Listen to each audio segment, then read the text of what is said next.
Hello everyone, thanks for stopping by. So here for some more shoe talk, and today I'm going to be talking about the Nike BRSB and professing my love for this shoe and so on and so forth. So first I'll be kind of going over a little bit of the origins of this shoe, and later I'll be going over my experience and naming off a couple pros and cons, and then after I'll be explaining why I think Nike should not discontinue this skateboarding shoe. So first, the origins. So Nike BRSB, the BR meaning blue ribbon, so that was what the company was called before settling on the name Nike in the 1970s. And these are modeled after some of those original blue ribbon shoes, what would eventually also become the Nike Cortez, as these are also known as the Nike Cortez SB. Nike Cortez having affiliation with gangster lifestyle, Chicano culture, etc. So that's kind of how this shoe, where this shoe gets its design elements from. And so this shoe was released in fall of 2022, and it's been on the market steadily ever since, and that's a pretty long time for a Nike SB drop, if you ask me. However, so kind of what brought me to this shoe was, so I broke my ankle over a year ago, and I was off the board for 7+ months.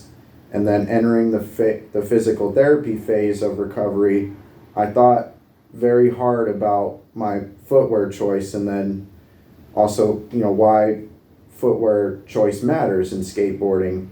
And because before breaking my ankle, all I used to skate were Vans and Converse, just very, very thin shoes, because at that time I didn't care as much for my feet, if you will. But at first I was contemplating these. I kind of didn't really like the way they looked at first, but then after some careful thought and consideration, and then also showing my physical therapist a picture of these, he thought that they looked good enough, and I also explained to him the difference between Cupsole and Volk, him agreeing that Cupsole's probably better. I mean, if you think about it from an outsider perspective, these probably look enough like an athletic shoe versus, you're a very basic like Vans type shoe, which,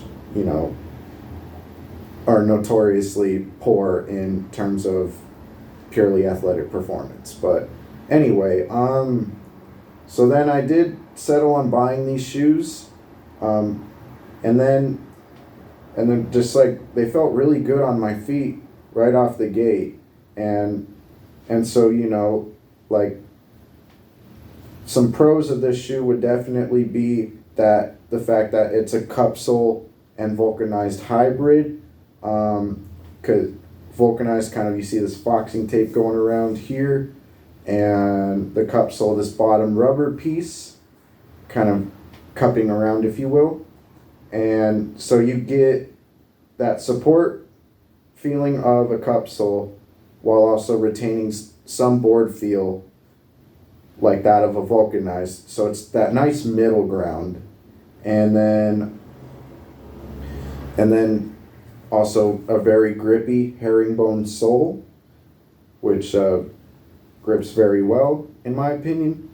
And then it's just it feels good, it looks good, it's a unique looking shoe.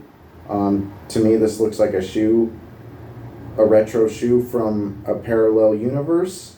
And then so perhaps some drawbacks of these might be that it's a rather narrow shoe.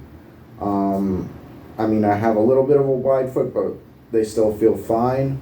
They do take a little bit to break in. I would say probably like have these as chillers walkers for a little while before trying to skate in them.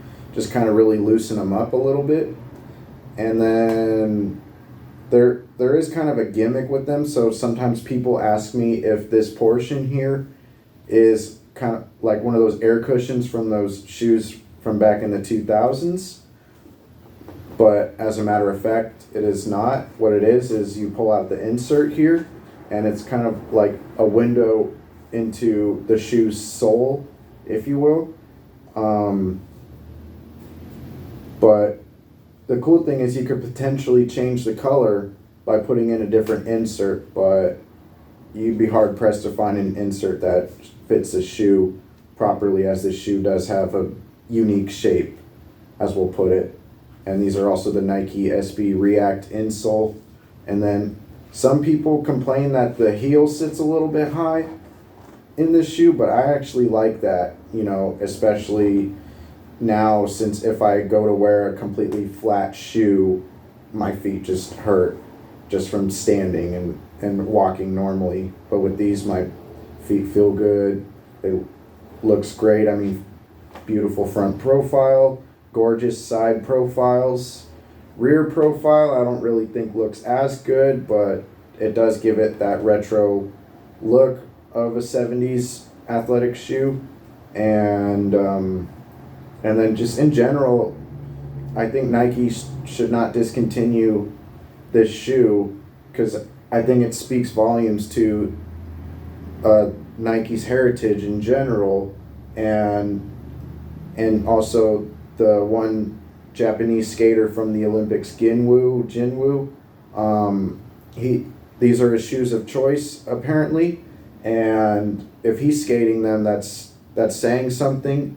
And really, I'm just begging and pleading Nike to keep making this shoe, because this is now my shoe of preference after coming back from a ankle injury and just kind of not really wanting to try like any other shoes going forward. But I mean, perhaps from a design standpoint, exploring other colorways do exist. However, I just like rocking black and white shoes in general.